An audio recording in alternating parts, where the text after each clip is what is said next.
தமிழகமெங்கும் கிளைகள் கொண்ட Annamal institute of hotel management and hospital management படிப்பில் சேர்வதற்கான அட்மிஷன் நடைபெறுகிறது. சென்னை கீழ்ப்பாக்கம் அரசு மருத்துவமனை வளாகத்தில் தேங்கியுள்ள கழிவு நீரால் நோயாளிகள் அவதிக்கு உள்ளாகியுள்ளனர். இது தொடர்பான விவரங்களோடு எமது செய்தியாளர் ரஃபீக் இணைகிறார்.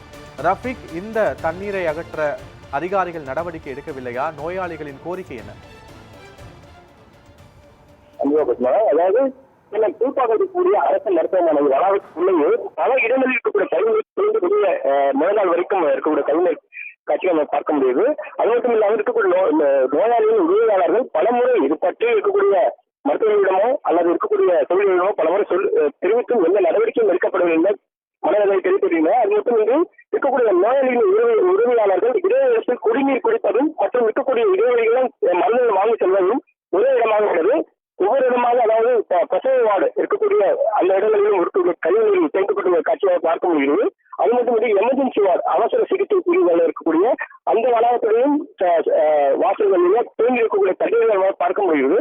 அது மட்டும் இன்று இருக்கக்கூடிய கீழ்ப்பாக்கம் கல்லூரி மருத்துவமனை புற நோயாளிகளும் பிரிவு இருக்கக்கூடிய வாசல்களிலே இருக்கக்கூடிய இருசக்கர வாகனங்கள் இருக்கக்கூடிய நிலையில அந்த இடத்திலும் இருக்கக்கூடிய கழிவுநீர் தேங்கி இருக்கக்கூடிய காட்சியை பார்க்க முடியுது. இது போன்று இருக்கக்கூடிய சுமார் ஒரு வாரம் காலமாக இதே போன்றுதான் இருந்து வருவதாக இருக்கக்கூடிய நோயாளியின் உதவியாளர்கள் குற்றச்சாட்டு முன்வைத்து வருகின்றனர். அது மட்டுமின்றி இது போன்ற இருக்கக்கூடிய தொழிலில் ஈடுபட அலட்சிய ரீதியான பதில்தான் அளித்து வருவதாகவும் மற்றும் அது மட்டுமின்றி இருக்கக்கூடிய டிரைனேஜ் இங்கு இருக்கக்கூடிய கழிவுநீருக்கான டிரைனேஜ் அதிகப்படியாக இருப்பதால் அங்க இருக்கக்கூடிய டிரைனேஜில் இருக்கக்கூடிய கழிவுநீர் அகற்றப்பட முடியாதால் அவதிப்பட்டு வருவதாக குற்றச்சாட்டு முன்வைத்து வருகின்றனர்.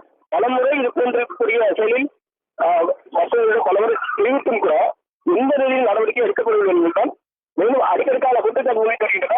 உடனடி நடவடிக்கைகளாக கழிவுநீர் மற்றும் இருக்கக்கூடிய அதிகாரிகளுக்கு தகவல் தெரிவிக்கப்பட்டு உடனடி நடவடிக்கைகளை இங்கு இருக்கக்கூடிய நெடுஞ்சாலையில் இருக்கக்கூடிய அரசு மருத்துவமனையான கீழ்ப்பாக்கம் மருத்துவமனையில் தேங்கியிருக்கக்கூடிய கழிவுநீர்களை உடனடி அகற்றும் பணிகளை தீவிரப்படுத்த வேண்டும்.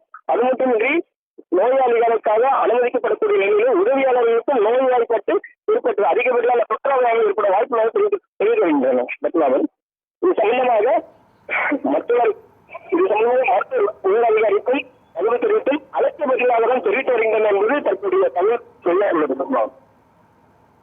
காட்சிகளோடு விவரங்களுக்கு நன்றி ரஃபீக்.